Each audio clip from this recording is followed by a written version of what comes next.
magnanimous he is when he bags a win? Do you measure a man by how he treats his peers and equals, or how he treats his subordinates? Do you measure a man by what he started, or by what he finished? Do you measure a man by how he handled his finest moments, or by how he handled his lowest moments? If you want to know the true measure of a man, watch what he does with power, how he handles his opponents, how he treats his wife and family, and what he does with his influence.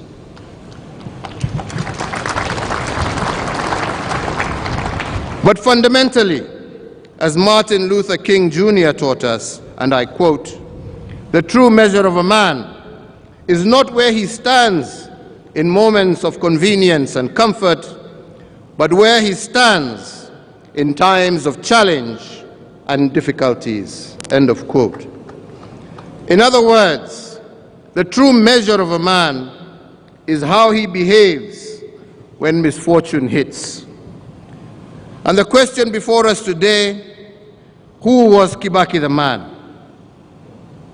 How do you measure a man who was sworn in as president in a wheelchair?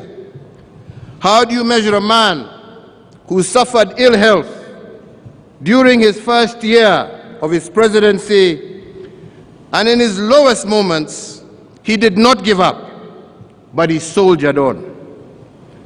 How do you measure a man under whose watch Kenya experienced our darkest moment in 2007, yet in this moment, President Kibaki shook the hand of his opponent and invited him to form government with him on a 50-50 basis, despite opposition from some of his own supporters? Kibaki, the man, had an incredible gift of tolerance. He had the ability to take in pressure and pain without showing distress. And this is why he was known as a man of few words. From his 50 or so years of active politics, he learned not to rush into judgment and decisions. He learned to lay in wait until the swollen river had found its course. When moments were dark, he chose to be the light. When reason was scarce, he became the voice of reason.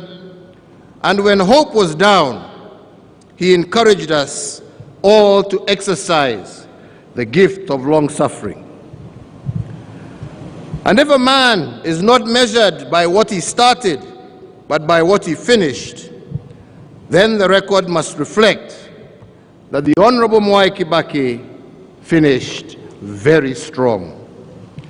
The end of Kibaki the man can only be summarized by the words of Apostle Paul when he said this of his own life, and I quote, "I have fought the good fight, I have finished the race, and I have kept the faith."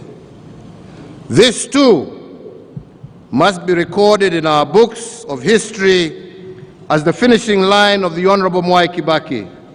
He fought the good fight, finished the race, and he without doubt kept the faith. So, Your Excellencies, fellow Kenyans, ladies and gentlemen, turning to Kibaki the leader, as we have heard from the story of his life and times, as far back as July of 1974, the Honorable Mwai Kibaki was named by Time magazine as one of the 150 men and women who would become new world leaders. 6 years later, in 1997, and 9 years later, in 1981, the same magazine named him as one amongst 100 people with remarkable leadership qualities. So the world had noticed his leadership promise. But his leadership abilities were not only obvious,